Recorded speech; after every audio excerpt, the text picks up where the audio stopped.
and I'm a research scholar from Department of Commerce, MBPG College. I would first like to take a moment to thank Research Culture Society to give us an opportunity to be a part of such a great conference.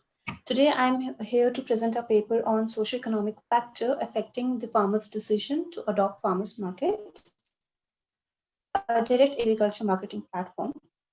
As we all know, the production in the nation in the agriculture sector of the India has been increasing due to the consistent efforts of government, evolution of technology, and various reforms in the sector.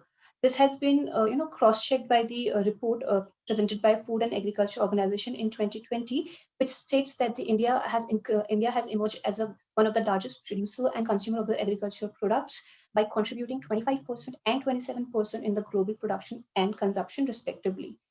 However, the marketing of these products, agricultural products, still remain the greatest single problem faced by the farmers of the nation.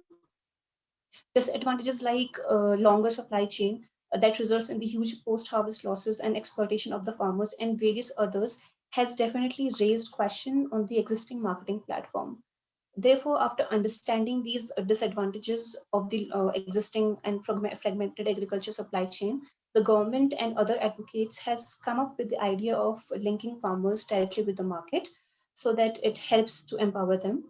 One of such platform is farmers market. Let me explain what is farmers market. In simple term, farmers market is a commercial place that enables the farmers to come directly to the consumer and sell their products without the interference of the middleman.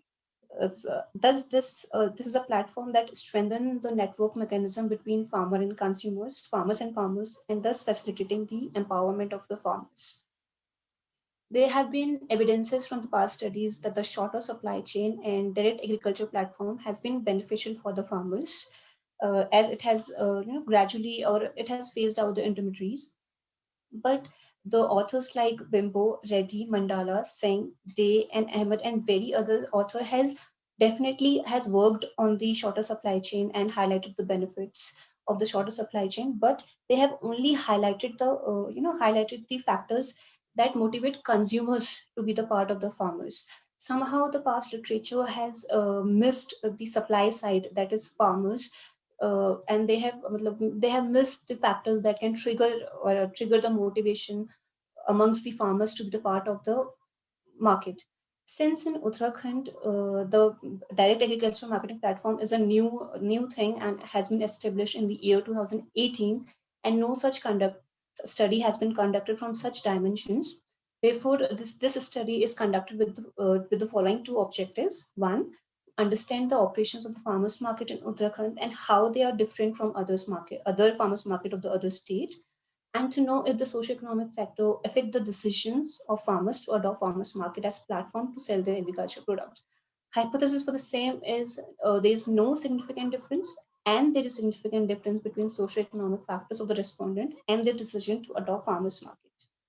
Well, the methodology for the study is descriptive research design, and a multi-stage area sampling was employed as a sampling technique, where in the first stage, 3 districts out of 13 were selected. In second stage, blocks were selected. In third stage, a farmers market was selected. And fourth stage, farmers were selected. And all were selected solely on the basis of judgment, convenience, and snowball sampling. For the purpose of study, secondary and primary data was utilized. The schedule was employed for eliciting the relevant information from the farmers, and the table provided by Kreskin and Morgan has been used to determine the sample size. Thus, the schedule was administered among 1152 respondents, and similar kind of sample size technique or similar kind of sample size was adopted by the various study by Yasni, Skiphill, and Volony and others. After data cleaning and sorting, the sample size was reduced to 834. That provide us with 85.8 response rate. For tools like independent t-test and Kruskal Wallace test were used for analyzing the data. Coming to the discussion, Uttarakhand has most of the hilly regions. In Uttarakhand, most of the hilly regions do not have a wholesale agriculture market. Therefore, establishment of such markets will strengthen the market architecture of the area, that will have the potential of aggregating and organizing the flow of agriculture production at the village level. Thus, these markets will help to connect untapped hilly regions of the state to primary post-production activities. These markets will be different from the entire mandi system or entire other wholesale market that are situated in the plains area, as these market will serve as a local retail market for other traders and government agencies. Secondly, it will serve as an assembly and aggregation center that will help in broadening the farmer base and thus enhancing the participation of the smaller farms, small and marginal farmers in marketing their products. These markets are known by the different names like Hard Bazaar, Apna Bazaar, that reflects the cultural ethos of the states and are established by the ILSP in coordination with Uttarakhand Mandi Board and Organic Board. For objective one, the difference between Uttarakhand and other state farmers market, secondary data has been utilized. There have been various studies that talks about the facilities in the states in the provided by the other states. First, farmers market at Uttarakhand are established in year 2018. That therefore it's a very new concept. And whereas in other states, such markets have been established in the year like 1987, 1999, in the states like Punjab, Andhra Pradesh, and Tamil Nadu. Market in Uttarakhand are established by LSPs and FPOs in coordination with Agriculture Marketing Board and Organic Board, whereas in other states, these are solely managed by the marketing boards. Uh, in Uttarakhand, infrastructure facilities are not that highlighted right now, whereas the other states have a highlighted infrastructure facilities like platform, weighing machine stalls, and others. Whereas the good part is Uttarakhand provide a large variety of the products that can be sold in the markets, ranging from fruits, all the perishable and non-perishable products. Whereas the farmers market of other states provides the sale of only fruits and vegetable. One of the most crucial difference is no specific land has been provided till now for the farm markets in the Uttarakhand, whereas in other states it's mandatory that a minimum 1 acre land is provided to the government, provided by the government.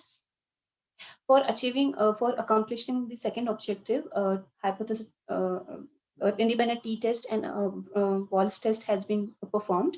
This table represents the results of independent t-test. Since gender, marital status, and nature of family have two categories, therefore we opt for independent t-test, and the test has been performed at 5% level of significance.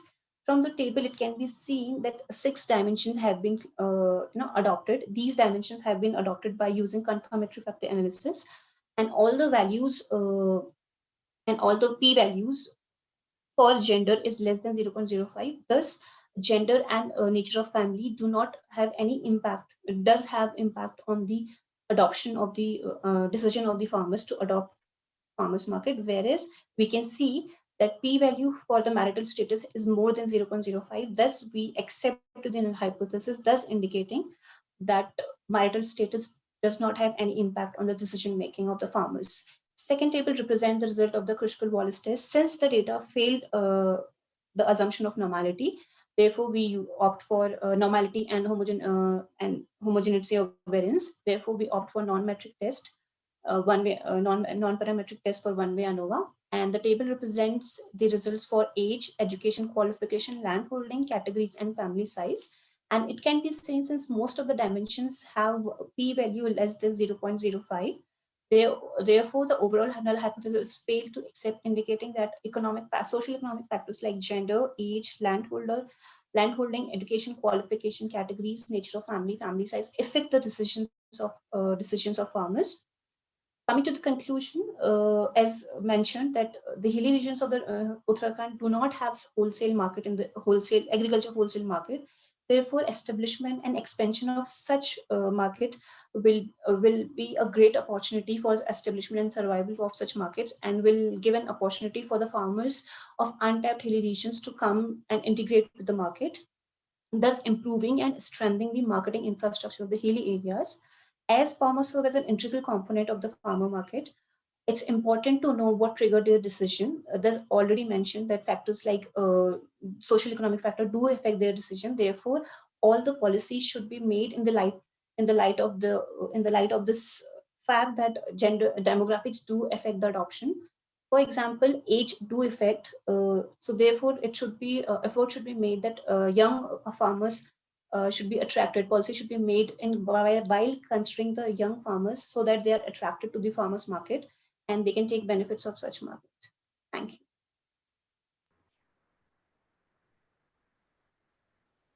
This is Father Ignacy along with my guide, Dr. Sunitha Don Bosco. I take delight to present to you my study on influence of environmental studies on behavior change among communication students towards the environment. So when we talk about behavior change, a change in behavior begins with a change in heart. So that is where I like to begin with a short introduction about human behavior in general. Human behavior is complex. Yet promoting behavior change necessitates a thorough understanding of how people behave in various situations and contexts.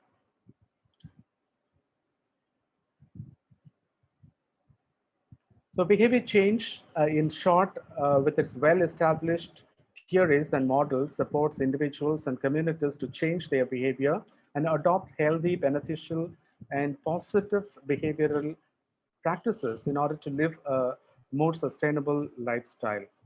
Environmental education is an important part of every student's education. It promotes environmental awareness, which leads to informed concern and active participation in resolving environmental issues. Young minds will be instilled with a positive attitudes towards the environment.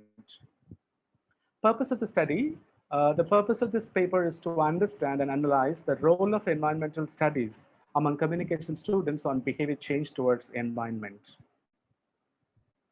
Materials and methods. Survey method was adopted and structured questionnaire was circulated to collect data from communication students throughout India. Random sampling technique was adopted to choose sample respondents. 646 communication students throughout India were chosen at random for the study. The data were processed using SPSS and analyzed using percentage analysis, t-test, ANOVA, and factor analysis.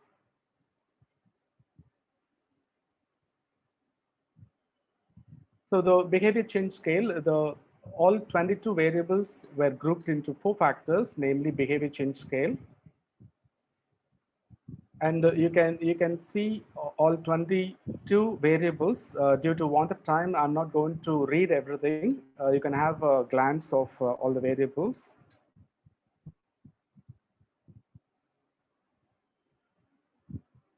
Yeah. So I straight away go to the results. 70% of the communication students who find that the subject environmental studies is an important one in the course. 55.66% of the communication students are not involved themselves in learning EVS with full interest. 64% of the communication students have been positively influenced on their behavior change towards environment through learning environment studies. Only 41% of the communication students involving themselves in protecting environment through eco clubs and forums. The result of the study reveals that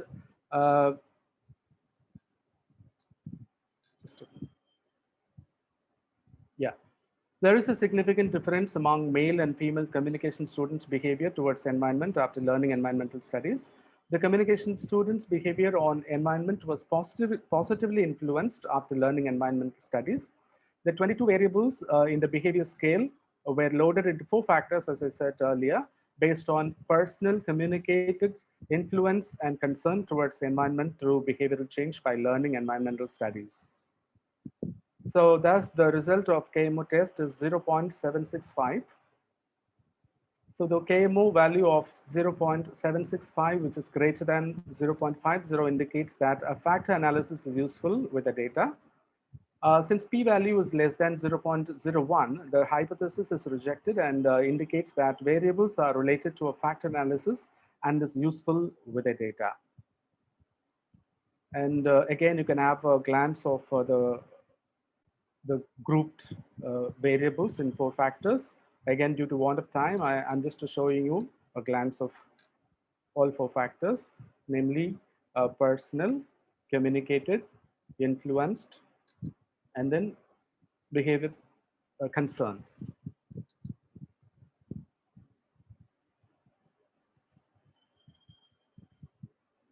So So 4 factors have been extracted based on the criterion that only factors with eigenvalues of 1 or more should be extracted. This is a pretty good result. 34.376% of the information content, I mean, which was lost. But then 65.624% is retained by the 4 factors extracted out of the 22 original variables.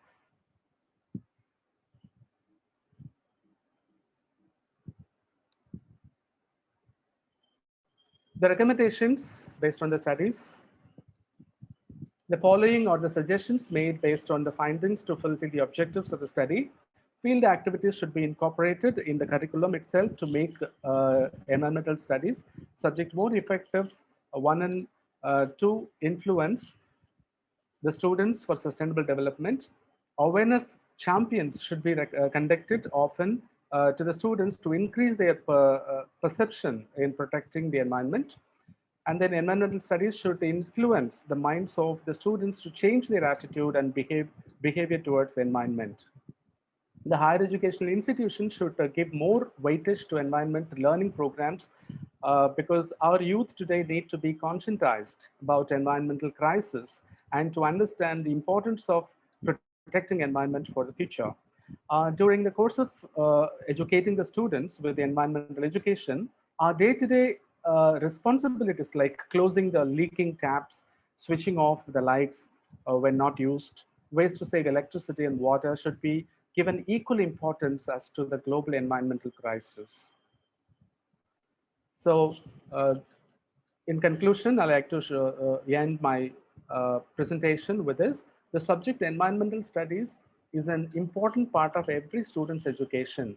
It promotes environmental awareness, which leads to informed concern and active participation in resolving environmental issues. It is critical to instill knowledge, understanding, and concern for the environment. The curricular and cross-curricular effort of environmental education should also be enjoyable for the learner and result in behavioral change for a sustainable lifestyle. Thank you. Okay, thank you very much. So environmental education provides important opportunities for students to become engaged in real-world issues that transcend classroom walls.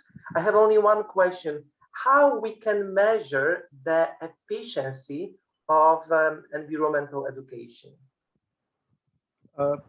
Please come again. How we can measure the efficiency of environmental education? Yeah, in fact, through the constant accompaniment of the teacher-student paradigm in the classroom. And of course, this environmental education has been made mandatory in India for all the college-going students. So almost all the undergraduate students go through this particular subject called environmental studies for almost 6 months.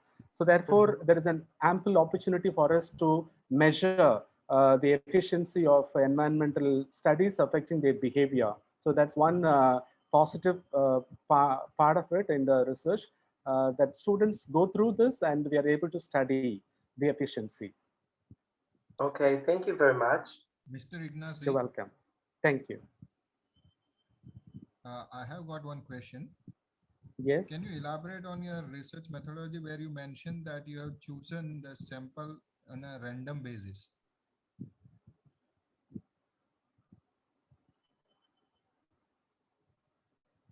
Yeah. See, we don't have a specific group here to study here during the pandemic time. So we circulated the questionnaire to through online. So that is where we need to select the use the random methodology. So how you did it? I just want to know that.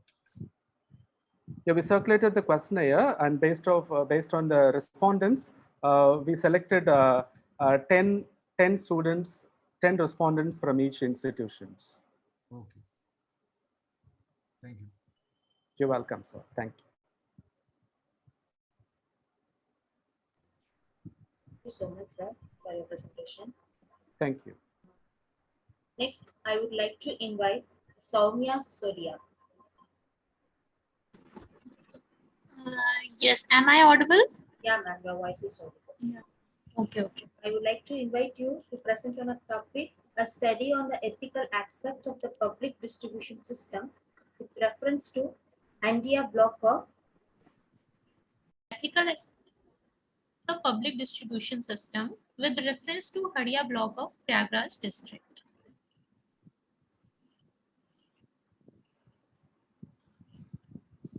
Now, in introduction, I would like to say that ethics has been the hallmark of public life in India since ancient times. An efficient and effective delivery of public services is the most important dimension of good administration. But it is widely perceived that India's dismal record in economic and social development is largely due to poor performance of public service delivery system.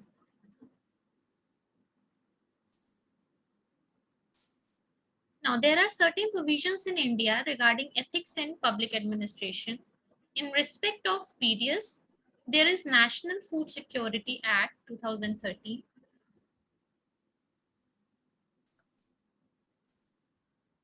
So what is the relationship between ethics and PDS is shown in this diagram. Its main components are efficiency, effectiveness, and economy. It involves delegation of authority between three levels of government, delivery of services through various channels, and focus on citizen satisfaction. Now, ethics in PDS. To quote, in the words of Carol W. Lewis, relates these concepts to public service as ethical principles are guides to action. They operationalize values and cue behavior befitting public service. Here in the proposed study, attempt will be made to examine and evaluate the public ethics and morality in the public service delivery system, which is the hallmark of good governance. Attempt will be made to examine efficiency and effectiveness of public service delivery system with a special reference to PDS. Now, India's public distribution system is the largest distribution network of its kind in the world, and it aims to provide subsidized foods to the poor through a network of ration shops.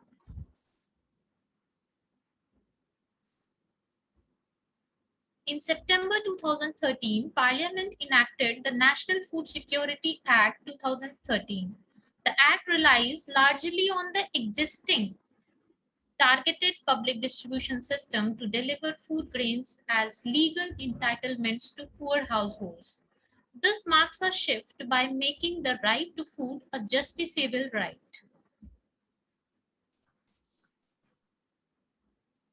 But currently in India, food access is a much bigger concern than is food availability. And this shows the ethical crisis in public distribution system. Some malpractices are found there, but due to reforms, the system becomes better now. To check the effectiveness of PDS in a study area is the objective of this research. Now, there are certain parameters which I took into consideration to study ethical aspects of PDS. These are accountability, non-discrimination, effectiveness, efficiency, and bureaucracy perception.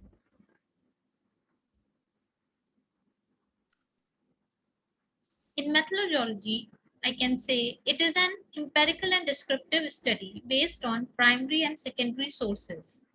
Hadia block of Prayagraj district is selected deliberately for the purpose of the study.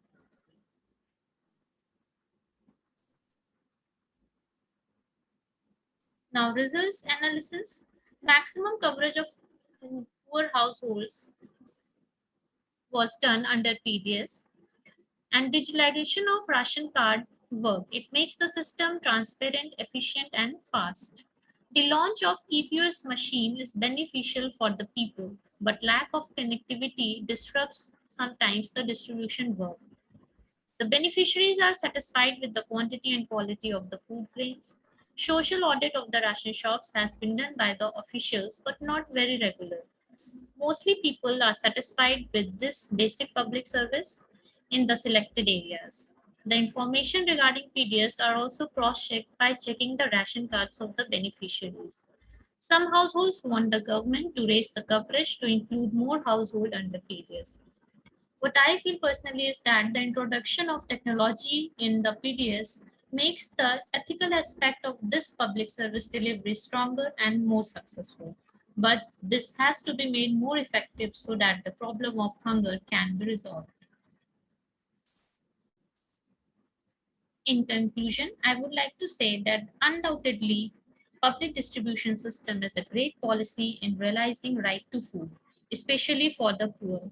But some reforms on ethical grounds that include implementation part are needed to make it more effective and efficient. These are some of the references which I have used in this study. That's all. Thank you. Thank you very much. Influenced by the social media. This is my abstract. A business organization needs to understand the purchase behavior of the customers. Basically, most of the organization, if they want to survive in this tough competition, they need to understand what is the purchase behavior of their customers. Right? In this digital world, the social media marketing is one of the modern tools to communicate our products to the existing and potential customers. Most of the people on an average using or spending their 145 minutes per day on a social media platform. This study gives the opportunity to marketers and how they are marketing their products on a social media. This research is based on primary data collected from 115 respondents who were analyzed with the help of SPSS software. I have used chi-square test for analyzing the data and finding the relationship between the independent and dependent variables. I have chosen 3 social media platforms, namely Facebook, YouTube, and Instagram. And I have selected the purchase decision process, that is need recognition stage, information search, alternative of evaluation, purchase decision stage, and post-purchase behavior of the customers. This is my research methodology. The primary objective of the research is to identify the level of purchase behavior that is influenced by the social media platforms, and to examine the relationship between purchase behavior process and the use of social media. Sources of information, basically I have used 2 type of sources of my data. That is, first is primary and second one is secondary data. Primary data is collected from the people who are using the social media platform for shopping purpose, and the secondary data is taken from published articles and journals. The survey is carried out in Gujarat state of India by sharing the Google form, Google questionnaire. Due to the nature of the study, descriptive and analytical, both research design is used. Total 115 respondents were selected on the basis of convenience sampling method. This is the profile, demographic profile of the respondents. We can see the variables like gender, age, education, marital status, and use of social media per day. Total 115 response I have got, and these are the percentage available in the table. I have before starting the data analysis, I have tested the reliability of the data, and I have got 4 different Cronbach alphas. First one is demographic profile. I have got 0.692, that is 69%. Use of social media, Facebook, YouTube, and Instagram. The Cronbach alpha is 0.776. Purchase decision, the Cronbach alpha is 0.754, that is 75% nearby. Overall questionnaire is I have got 0.74.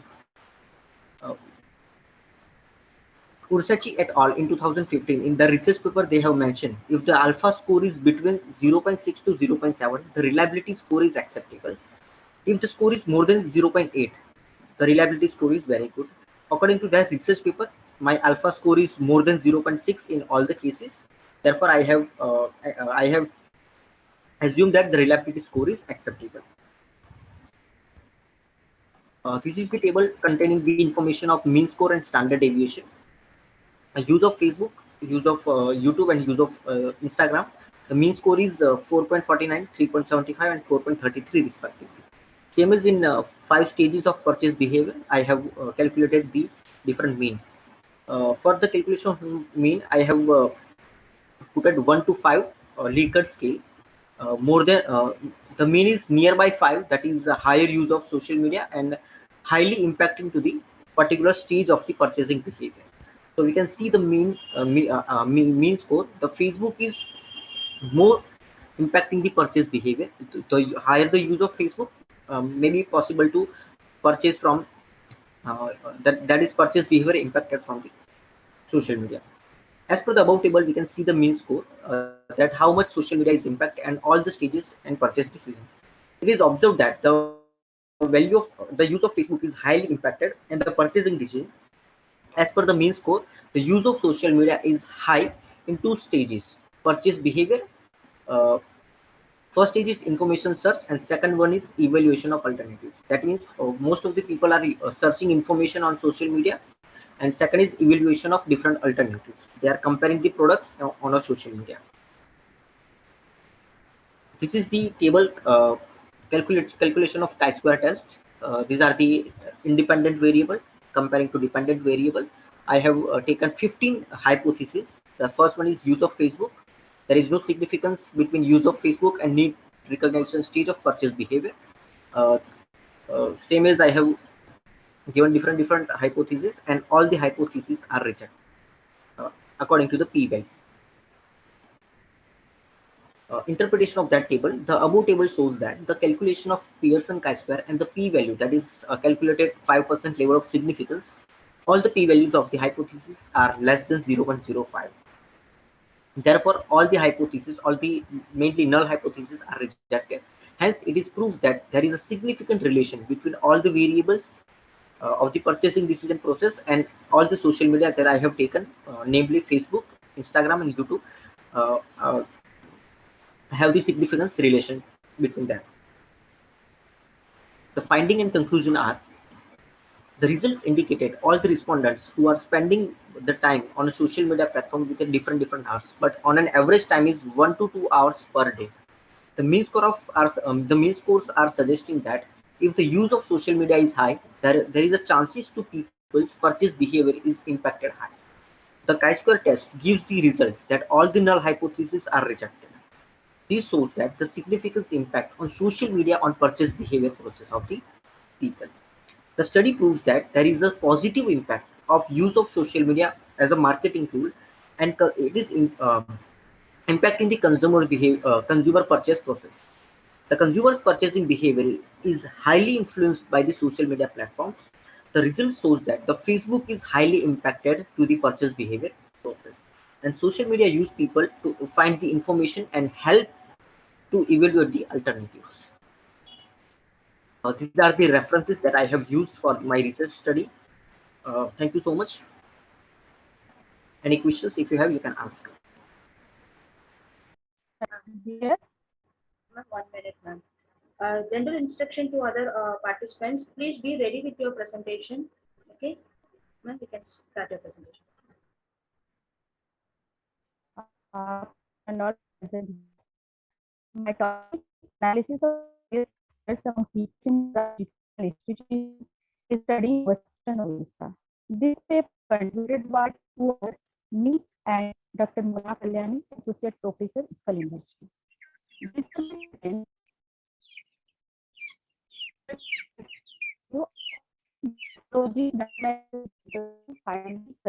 conclusion, reference. Ma'am, your voice is breaking, ma'am.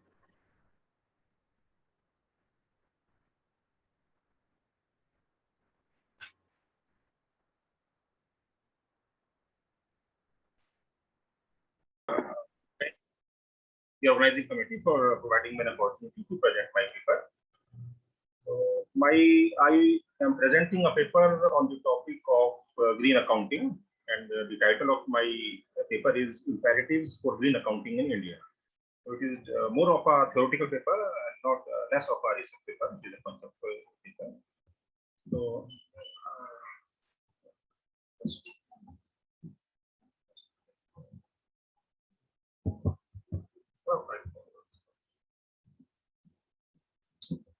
yes, ma'am. Abstract. So one of the most important aspects of corporate social responsibility is green accountability.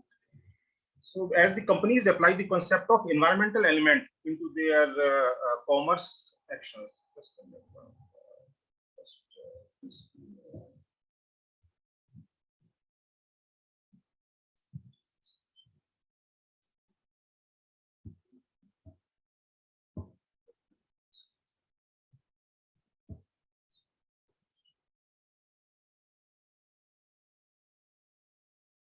Right.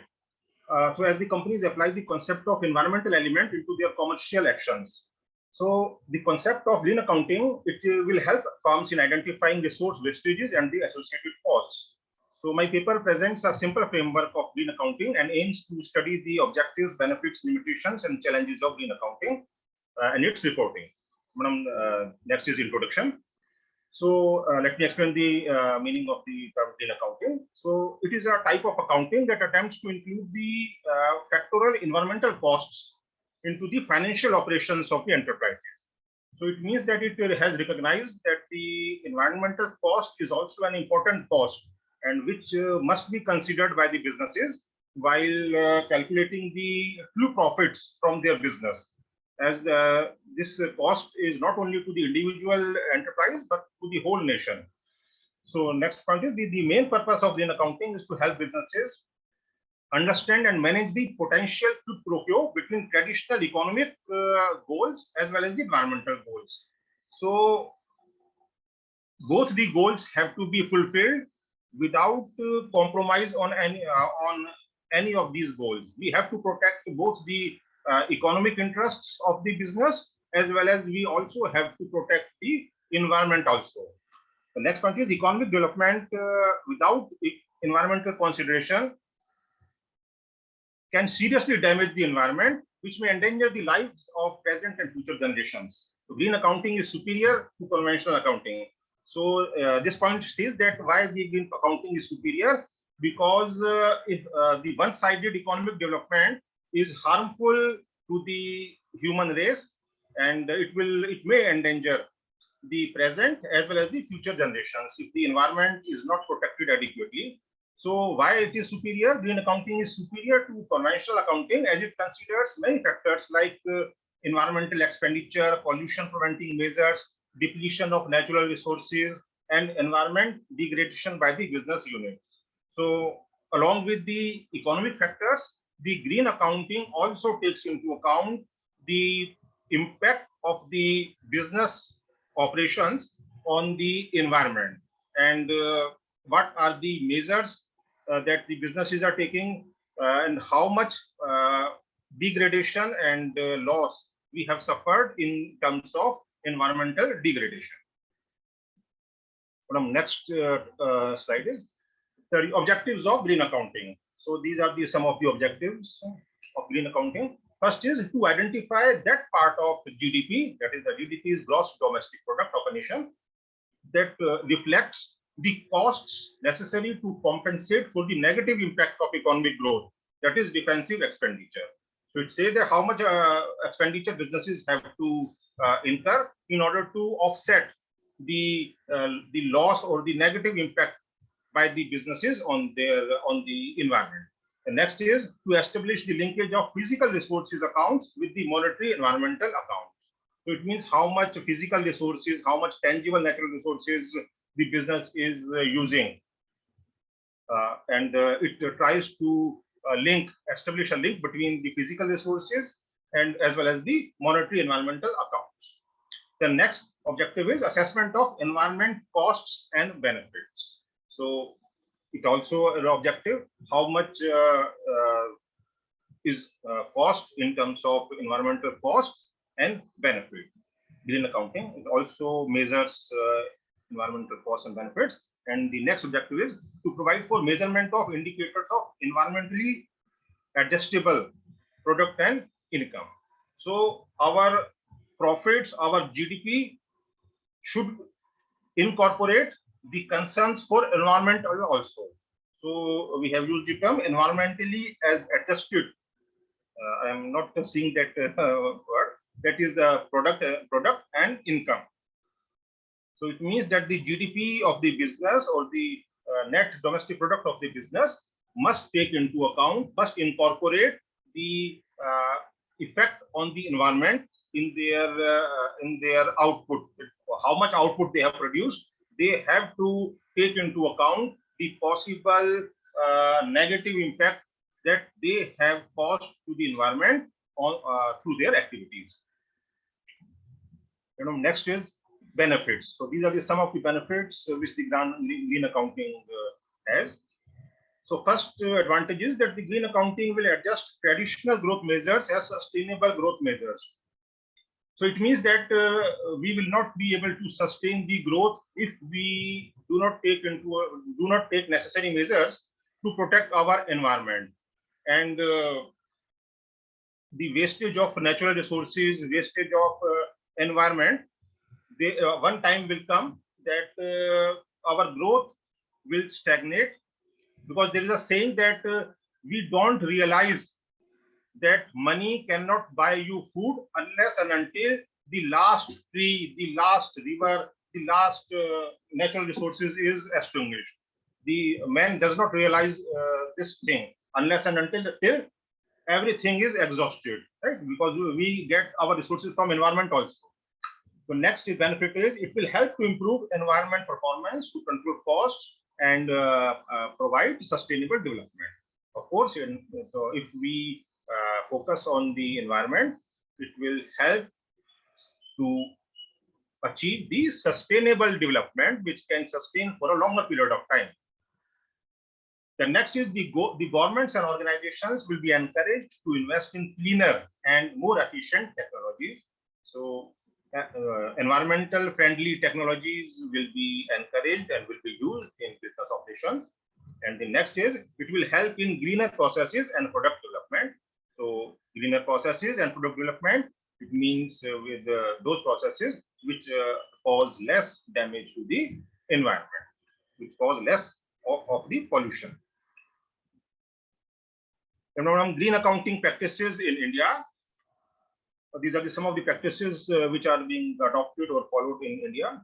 First is that is environmental green accounting is at its initial stage in India, and the government required the business units to make environmental disclosures from time to time. So it is only at its initial stage, and government sometimes make the businesses to provide the information what they are doing to protect the environment from their activities. So Ministry of Environment and Forestry has proposed to include in the director's report of the companies, of all companies, the steps taken to prevent pollution, minimize waste, recycle of waste, etc. So this is the measure which is proposed by the Ministry of Environment and Forestry, in which they have proposed that the director's report of the companies must provide the information that what steps and what probable steps they are going to take in order to prevent the pollution to the environment. Pollution means both water pollution, air pollution, may include noise pollution also, right? And then the guidelines have been issued by the governments for the business units to protect the environment. And some of the guidelines have also been issued by the government from time to time, so which the businesses are required to follow so as to protect the environment. Then the major business projects are expected to obtain environmental and anti-pollution clearance before establishment. So if the some major businesses are going to be established, then before their establishment, before they are starting their operations, they are required to obtain the anti-pollution and environmental clearance certificate from the government. Only then they are allowed to commence their operations.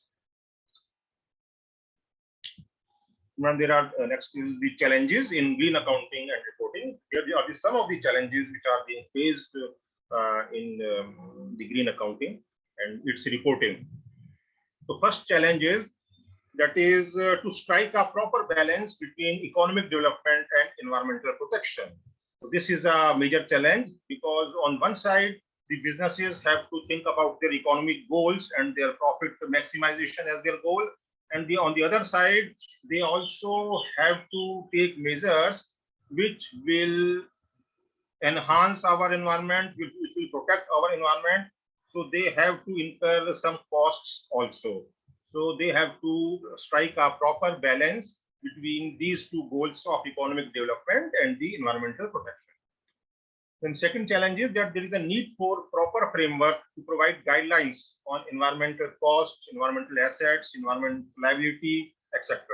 So some proper framework needs to be put into place, which can provide guidelines on environmental costs, environmental liability, environmental asset.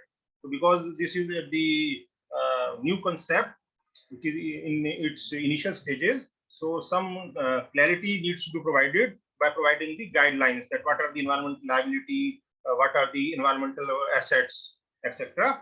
So businesses must be clear about these concepts.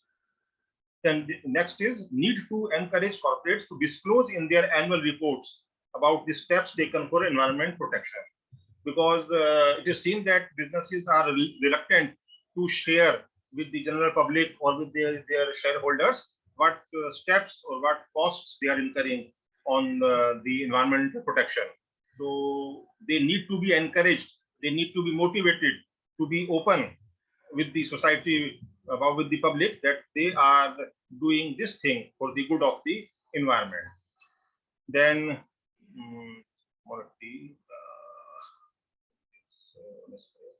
next is, then it is very difficult to decide how much loss has been caused to the environment.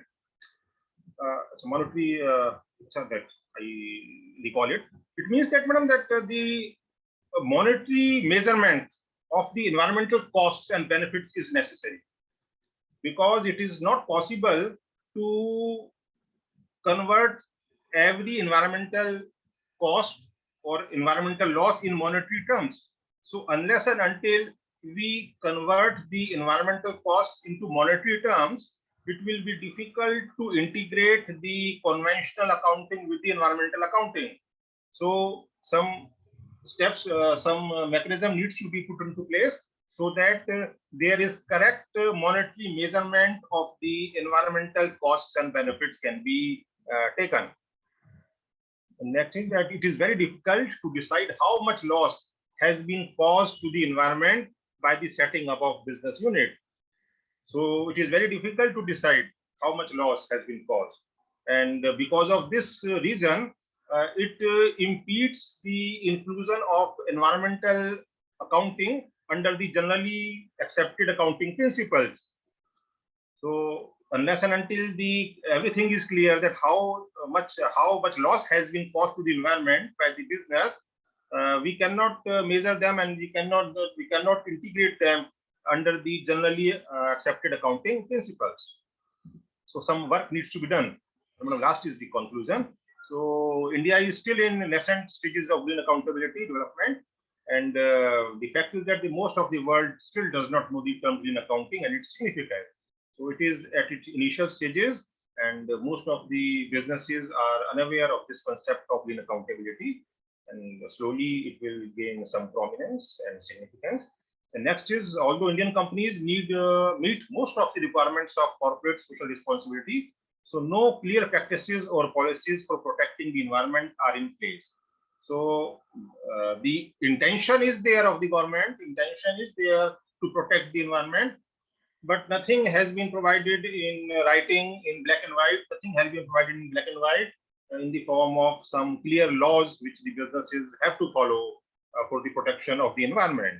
So we also have to look into this matter, that there is some concrete proposals or guidelines are there which the businesses can follow. And the last is that it is hoped that sooner green accounting will become a practice, and for all the companies with greater awareness of the project.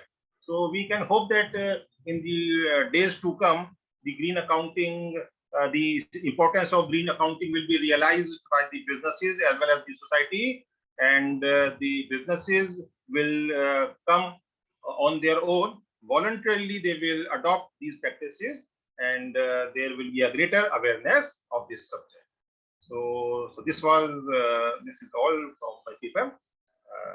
So thank you very much.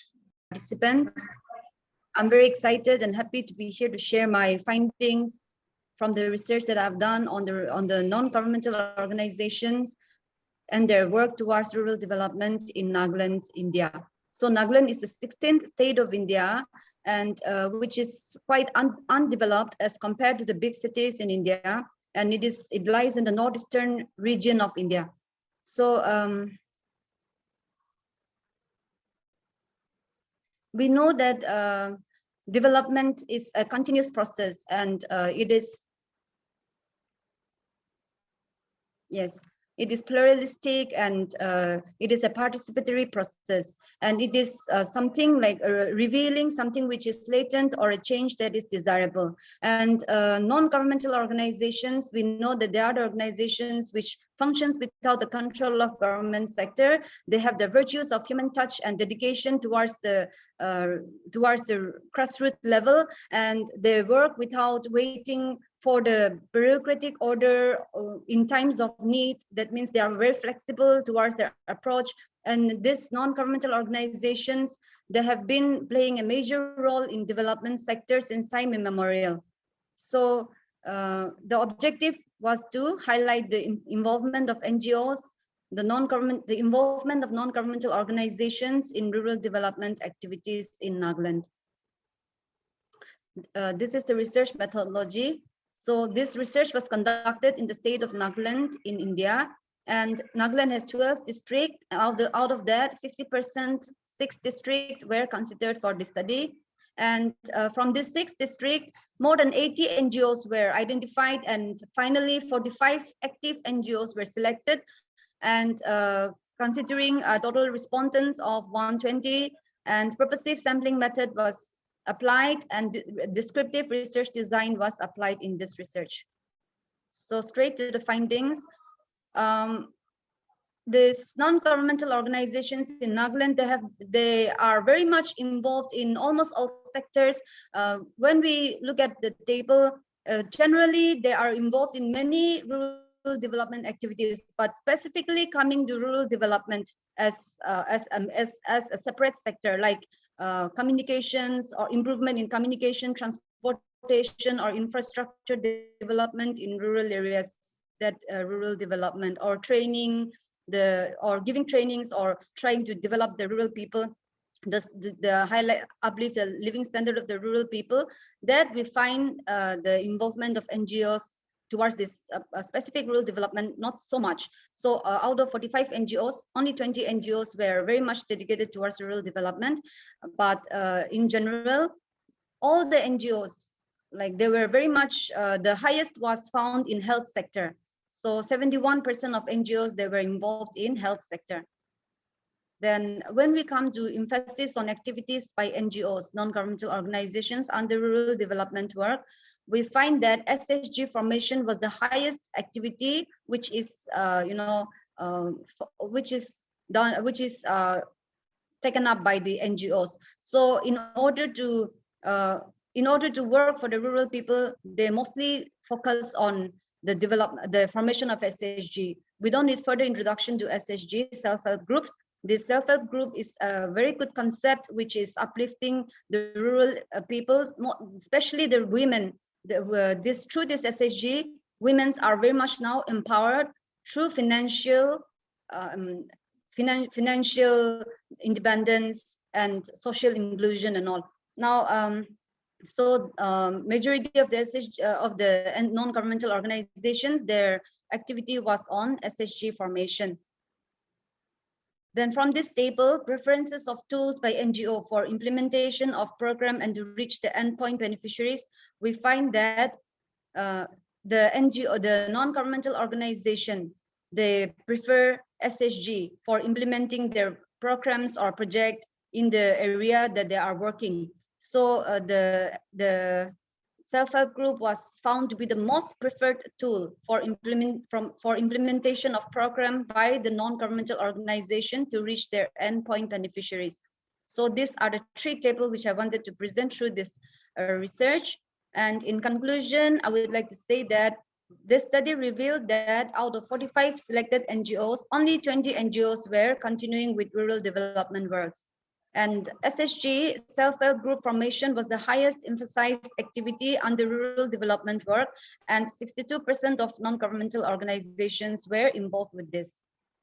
Self-help groups were the highly preferred tools to reach the beneficiaries and to disseminate the innovation or the input, and the second highly preferred tool was the family as a unit.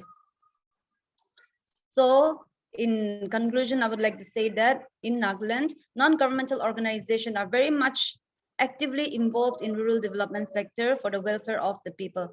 Thank you so much. That's all. Does investment awareness limit biases? Evidence from Kerala. Behavioral bias is a human tendency to act with a predetermined judgments and beliefs. Equity holders are normal human beings tend to make such beliefs and prejudgments while planning their investment decisions. In order to eliminate investment mistakes, they have to be well aware about equity market and information. Information asymmetry and lack of investment awareness will result in unfruitful investment result. Coming to objectives of my study, to evaluate influence of investment awareness on behavioral biases. Then hypothesis, investment awareness doesn't have any influence on behavioral biases. And now research methodology, it is a descriptive cum analytical study, and the data were collected both from primary and secondary sources. The primary data were collected through a structured questionnaire and about population, individual equity shareholders of Kerala state, and who were selected using purposive sampling method. In order to select purposive sampling method, length of investment experience was the criteria. Based upon that, there are three categories based on their investment experience. First is below 5 years, then 5 to 8 years, above 8 years, and in total 390 equity shareholders were selected. The important tool which were used to analyze the data was CFA confirmatory factor analytical model. And variables are, two major variables are there. One is behavioral bias, the second is investment awareness. As behavioral biases, overconfidence, representativeness, herding, anchoring, self-attribution bias, availability bias, conservatism, familiarity, disposition effect, loss aversion, and risk aversion were selected. Then investment awareness includes variables such as awareness about stock market documents and updates, and awareness about social sources of information, awareness about company information, basic information of the company, financial information of the company, and general information. Coming to result and discussions. First of all, we have to look at confirmatory analysis of first variable, investment awareness. The table shows that final reliability and validity for investment awareness. All the factors loading are above the threshold level of 0.5, which establishes the item validity of the constructs. The final values of Cronbach's alpha are found to be greater than 0.7, which ensures the reliability of the variables used to, that is to measure the construct. The composite reliability values are found to be higher than 0.75, which indicates that all the constructs have high level of internal consistency and reliability. Then next is about the confirmatory analysis of the second variable, behavioral biases. The table shows that the factor loadings are greater than threshold level 0.5, which confirms the item validity of 11 constructs. The final value of Cronbach's alpha are found to be greater than 0.7, which ensures the reliability of the variables. Then the composite reliability values are found to be higher than 0.75, which also reveals that all the constructs have high level of internal consistency. Then, and finally, it is about the major objective of the study. Is there any influence on the investment awareness? Or is there any relationship between investment awareness and behavioral biases? It shows a negative relationship between these two variables. That means when there is higher investment awareness, investors are hardly influenced by biases. And coming to conclusions, the stock market is always uncertain and equity holders are subject to some behavioral biases while making investment decisions. This may lead to improper decision making and unfruitful results. So information asymmetry and lack of investment awareness will lead to behavioral mistakes and inappropriate decisions. This study examines the influence of investment awareness on behavioral biases of equity holders of Kerala, which illustrates that when there is higher investment awareness, the equity holders are hardly influenced by the behavioral biases. That is all about my presentation. Thank you. Thank you so much, ma'am. Thank you, ma'am.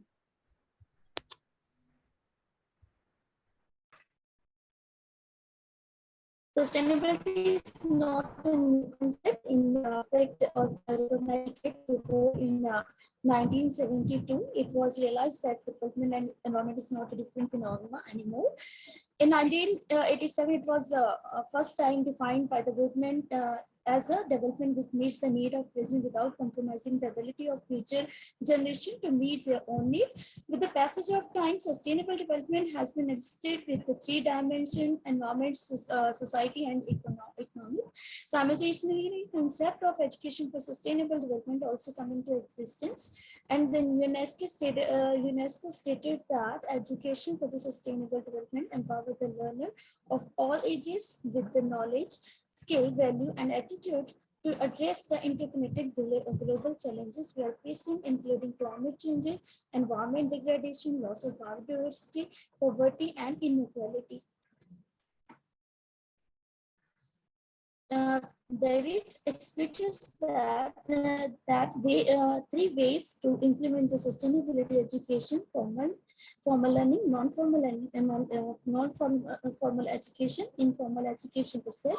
Business education for sustainable development is a way to reorient the business education towards sustainability and provide knowledge, skill, attitude, and values to the potential manager to manage the business in sustainable manner.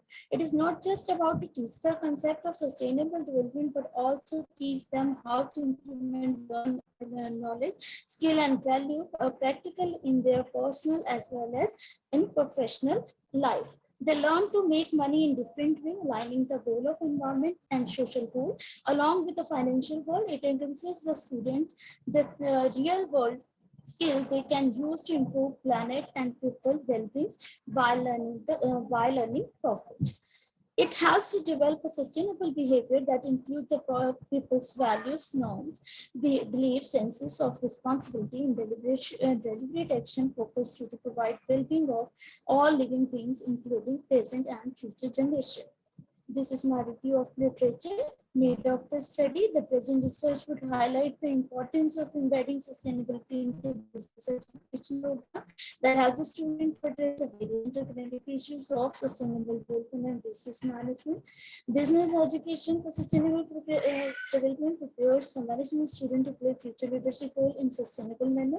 The research emphasized that business schools should give significant attention for successful integration of sustainability in business education. Hardly few studies have been found in developed nation like India. Previous studies were based on the Western region and failed to describe the Indian Asian viewpoint. Only few studies have been done on business education for sustainable development, and no study was found that measure the sustainability behavior of business students. Present research has been tried to fill the gap and attempt to study the sustainability behavior of students. Research questions: what are the various determinants of the sustainability behavior, and what is the impact of age, gender, and academic level on the extracted determinants? research methodology. An online survey has been conducted to collect the data from business students of higher education institution of Punjab who directly involved in learning business and management curriculum. In total, data was collected from 150 students. An adapted scale has been used to collect the data. Scale consists of 35 items at 5-point Likert scale. Most of the items of the scale were taken from the Taprifallen and Corridor. The items were minor modified to fit it in an Indian context. No non-random sampling was taken from the Punjab based on the judgment analysis, exploratory factor analysis, KMO, casual layer or clean, Bartlett test of sphericity, criminalities, eigenvalues, and factor loadings. ANOVA, an independent t-test is used to analyze the data. The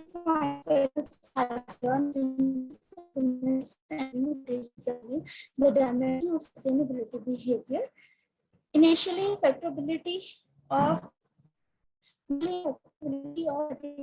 items of scale was examined. Firstly, it was observed that items were correlated at least 0.3. Secondly, KMO measure of sampling derivatives were found 0.856 above the recommended value of 0.6. Bartlett test of sphericity was significant. Finally, commonalities were all over 0.5. Principal component analysis was used with the correct mixed rotation to extract the factor at minimum 0.5 loading. And at the final stage, principal component analysis factor rotation was conducted on 18 items and 4 factors were extracted, explaining 65.72% of the variance. This is the my table.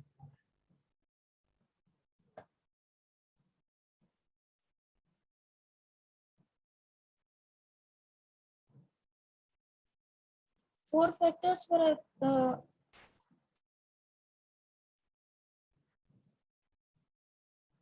this is the table of variance explained.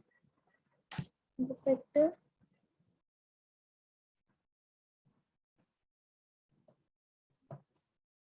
Four factors were extracted: fragility behavior, altruism behavior, poor environmental behavior, equity behavior, and the variance explained by these factors are 19.645% for the first factor, second 16.995%, 15.104%, 13.629%, and overall it is 65.372%.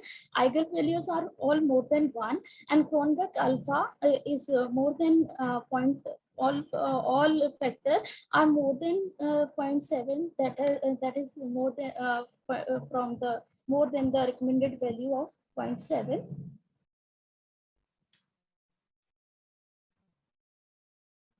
Result and finding of the statistic objective. In order to study the difference between the sustainability behavior of male and female student, independent t-test has been applied on each determinants using the factor score, and there is no significant difference is found as all the value of t-test are insignificant. That is more than 0.05.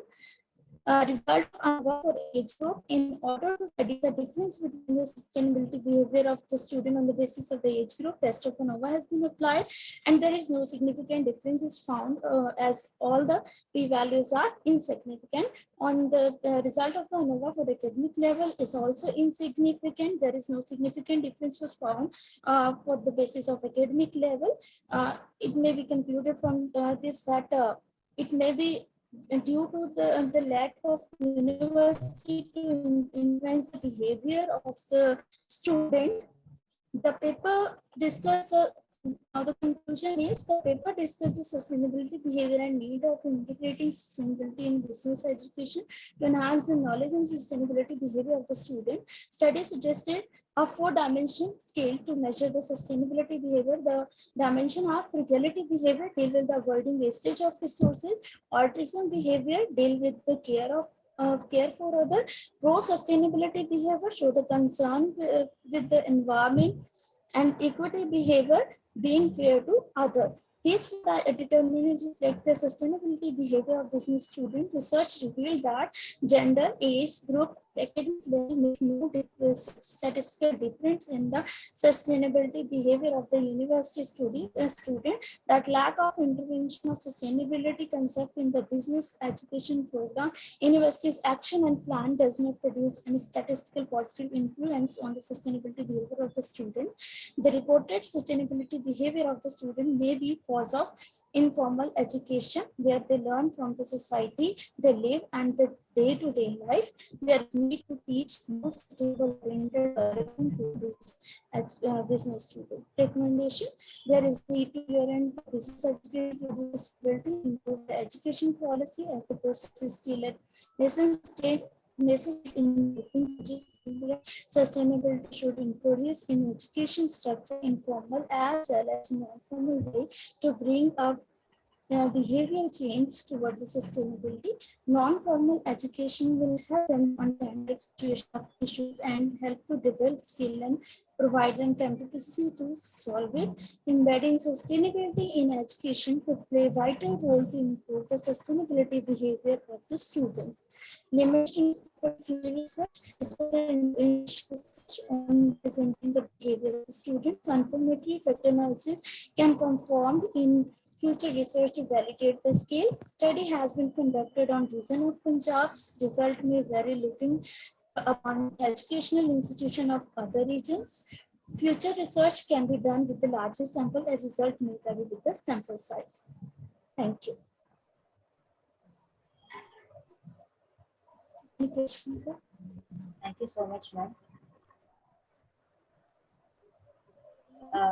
Any remaining direct presenter? Are you there? Then you can start. You can. Sir, can I, ma'am? Can I? Dr. Sheena. Ade, yes. Just a minute, ma'am. We will make you as a co-host. Okay. Sir.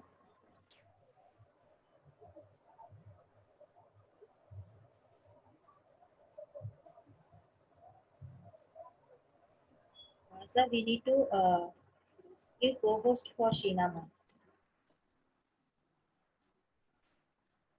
Ma'am, yes, ma'am. You can share your screen now, ma'am. You become co-host, ma'am.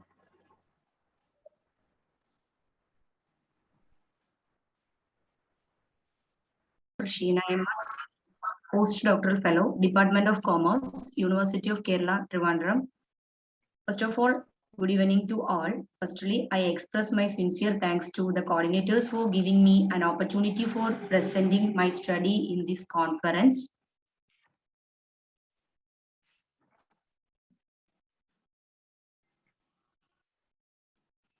Today, I here to present the topic about production problems of women micro entrepreneurs in Kerala.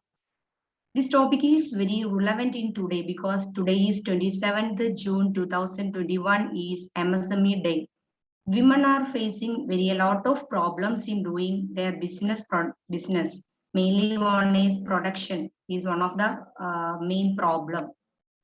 In production, micro enterprises usually use manual skills, operations, traditional tools, and cover local requirement and local needs. The enterprises is defined in terms of the number of workers employed.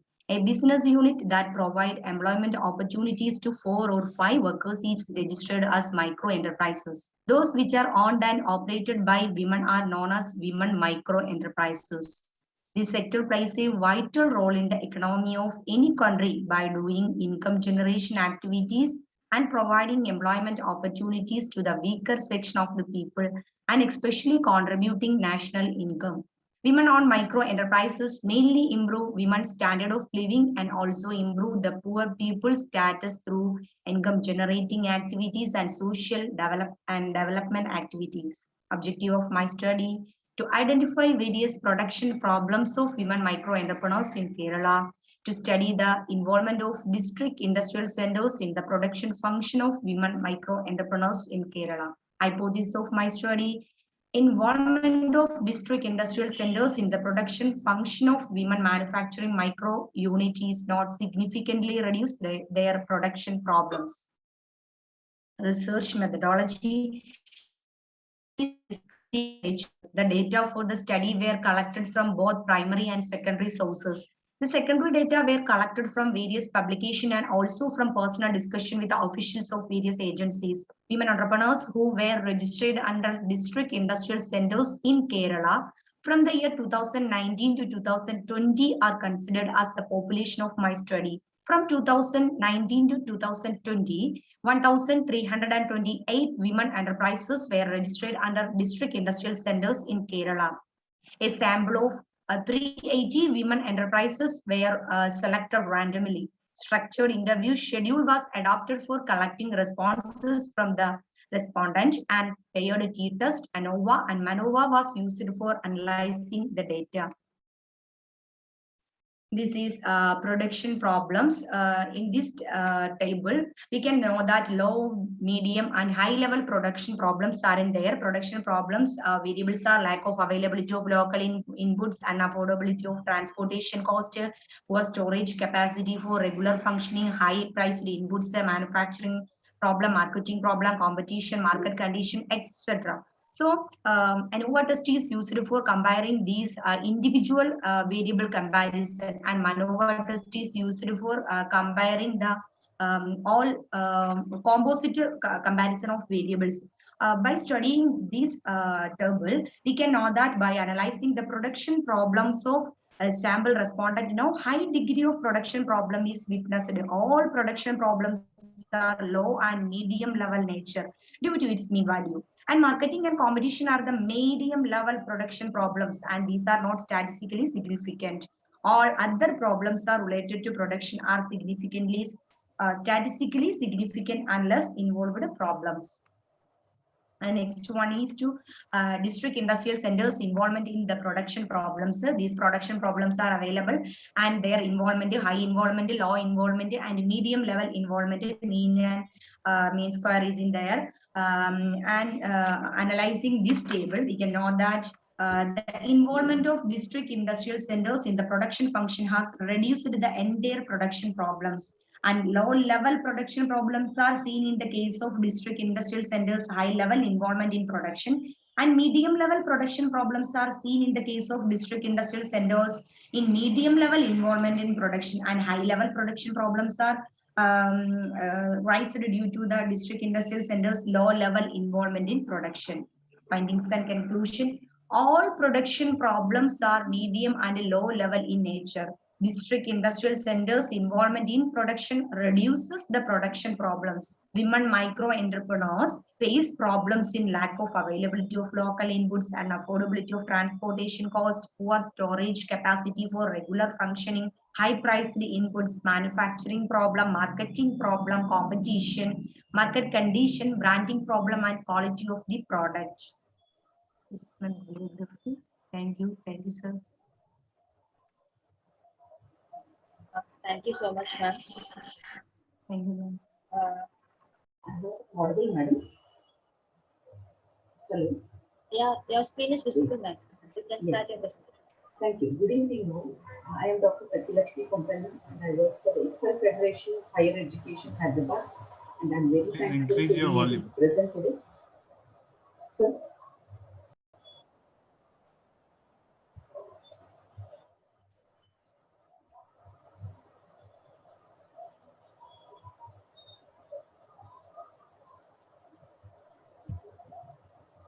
So, good evening, all. I am Dr. Satyalakshmi Kompella from the ICFAI Federation of Higher Education, Hyderabad, and thank you very much for allowing me to present a brief analysis and points about my paper that I have submitted. Thank you again. My topic is to examine the impact of institutional support on the entrepreneurial intentions of Indian engineering graduates, and I have used the extended planned behavior approach. So, as we all know, entrepreneurship is the most focused and most point of interest both at government level and individual level, and it is the importance of entrepreneurship for the economy cannot be understressed.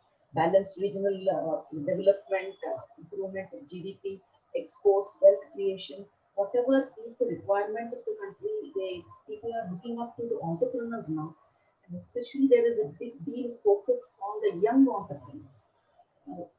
What is the ground situation? According to the Global Entrepreneurship Monitor, more than 60% of Indians have expressed their entrepreneurial intentions, but only 5% actually start their business. If you take the focus of youth entrepreneurship, I'm actually focusing on the engineering graduates in this paper. India produces around 1.5 million engineering graduates every year in various disciplines. And if I take my area, the geographical region where I have focused, that is Hyderabad, Telangana state, and about 0.1 million engineering graduates in various disciplines graduate from Hyderabad alone every year. But there are very few engineering graduates who actually start their business during the graduation, as is the case in some developed and other developing economies. And those who start their business after graduation is also very, very small. If you look at what are the factors that are influencing these engineering graduates, I have considered that the higher education institute where these engineers are pursuing their engineering courses is their microenvironment. The higher education institutes are the main focus for this paper. On their part, HEs do a lot of work. They are mandated by the regulatory bodies to provide entrepreneurial concepts as part of elective or additional courses. And each engineering college has an entrepreneurship development cell which completes entrepreneurship development activity. Then some engineering colleges also have incubators. Some of them fund young entrepreneurs, budding entrepreneurs from their colleges. And they also initiate a number of meetings so that the engineers have role models. In spite of that, the very small number of engineering graduates who actually start their business after their graduation is what I was trying to pursue. My objective with this paper is to understand what is the role played by higher education institute and what is the institutional support that is impacting the entrepreneurship. Whenever we want to study entrepreneurship, we study the entrepreneurial intentions. So here I used a model. I have gone by the assumption that external environment or institutional support cannot exist in a vacuum. It cannot directly impact the entrepreneurial intentions. The literature shows me that they have to act through certain personal factors. So I have used the theory of planned behavior model, Pearson's model, where attitude, norms, and perceived behavioral control are the important factors. Attitude, the attitude of the entrepreneur towards entrepreneurship. Subjective norms refers to how much attention or how much importance he gives to the opinion of people around him. And perceived behavioral control on how much he believes he has the knowledge or the skill, he or she has the knowledge or skill to start a business. Now I have added the external environment, which is nothing but the institutional support. I have considered the final year engineering graduates from about 7 colleges in Hyderabad as my respondents, as my sample. The final sample had 378 respondents, and the data was collected through a questionnaire and I analyzed using factor analysis and also structural equation modeling to CFA. I used Smart PLS and SPSS to conduct the factor analysis and also variation analysis and bootstrapping. The results, let me present a very brief discussion on what come out of my analysis and my research. The budding engineers whom I had analyzed in this particular paper showed very strong intentions towards entrepreneurship, but not right now. They have an intention to start after gaining some work experience and after a couple of years, as the case may be. And as far as the model is concerned, attitude and perceived behavioral control are the main predictors of intentions, and institutional support was not a significant predictor of intentions.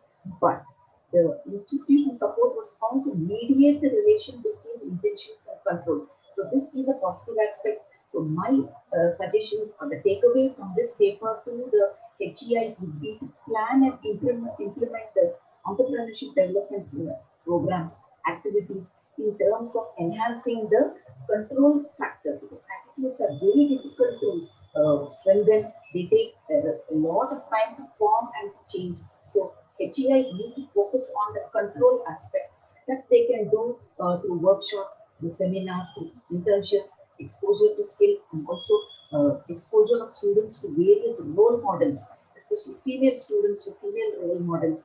And if they are interested in one particular entrepreneurship, the students if social entrepreneurship is their interest, if they are introduced or they are exposed to any social entrepreneurs, that would be of great importance, significance in improving or strengthening the entrepreneurial intentions of the engineers. So this is what I wanted to say regarding the role of HEIs on the entrepreneurial intentions of the engineering graduates from Hyderabad. Thank you. Any questions? I'm happy to answer. Increase, which increases the threshold limit for investment in this unit. It has been divided in the different sectors, and it has been MSc, MSME sector grown in size, and they have allowing them to expand these operating while in the classification. So how they have classified? In the classification, if we go in the micro sector, then it has been classified in the manufacturing, in the service, in the investment, and what will be the turnover. So 25 lakh rupees has been given to a manufacturing, 10 lakh has been given to a service sector, and 1 crore rupees for the investment. And what will be the turnover? The turnover will be 25 crore. Same thing in the small sector, 5 crore for the manufacturing and 2 crore for the services, 10 crore in the investment sector, and then there will be a 50 crore turnover. Same in the medium, 10 crore for the manufacture, 5 crore for the services, 20 crore for investment, and 100 crore will be the turnover. So what is behind of this? What the government wants here? The government is offering to the foreigner to invest in the foreign direct investment and do come in India and establish their small units and give opportunities to our young generation. So it have to become a global tender to be disallowed up to 200 crores. The Indian government will now disallow tenders up to 200 crores from foreign companies. The government justifies that the decision by saying that the move is aimed at the protecting MSME from the unfair competition from foreign entity. So small unit can be now participate in the government purchase. This message has been given by the finance minister. In the other term, if we see that interventions of the MSC is what? E-market, linkage to be provided across the border as a trade fair, etc. will get rarer in the post-COVID world. All the pending dues from the government or government-owned companies will be cleared in next 45 days. This message has been given by the finance minister. So at last, in my conclusion, the MSME sector of India is today at the gateway of global growth on the strength of competitive and quality product range. However, facilitation for government is required to minimize the transaction costs of technology, upgradation, market penetration, modernization of the infrastructure, etc. Like this, the government is helping to our new generation to become a entrepreneur and to help in the country economy. So at last, I would like to say that as today we are celebrating International MSME Day, government is focusing on this and government is providing lot of opportunities to the young generation. Those who are getting degrees and coming out from the degrees and they want and they are in the search of the job. So the focus is don't to become a job seeker, become a job creator. Thank you very much. Thank you giving me this opportunity to share my views on this platform. Thank you very much. Thank you so much, Manju.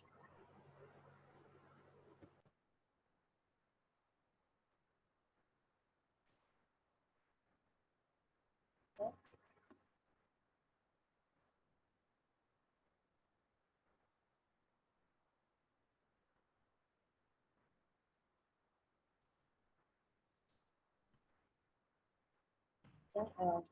Shall we go ahead, sir? Shall we announce best paper presenter?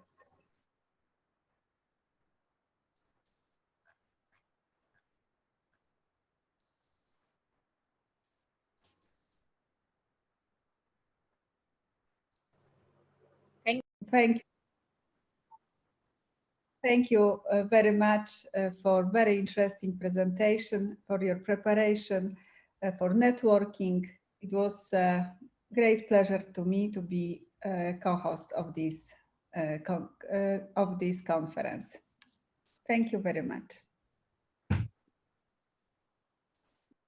Thank you so much, ma'am.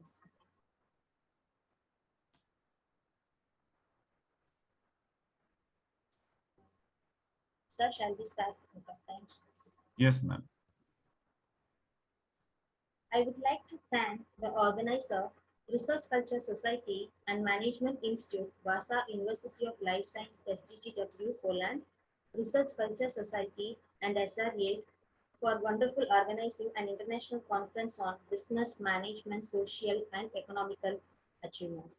Also, I would like to extend my heartfelt thanks to all eminent speakers, chairpersons, and participants for your contribution towards the success of the conference. We are grateful for your presence with your time and efforts. Hope you all had illuminating time during the conference. Our best wishes for the future collaboration and the participation. Thank you, Ananda. Important announcement to all the participants. All participants have 10 more days time till 7th July 2021 for any modification or update you can done in your paper. Publication process will start after the selected papers converted as per our standard publication format. Participants, presenters will receive e-certificate till 5th July 2021 and hard copy of certificate and proceedings book will be distributed after 25th July 2021. And our online publication tentative date as of now is 25th July 2021. We are grateful for your presence with your time and efforts. Our best wishes for the future collaboration and participation. Thank you all.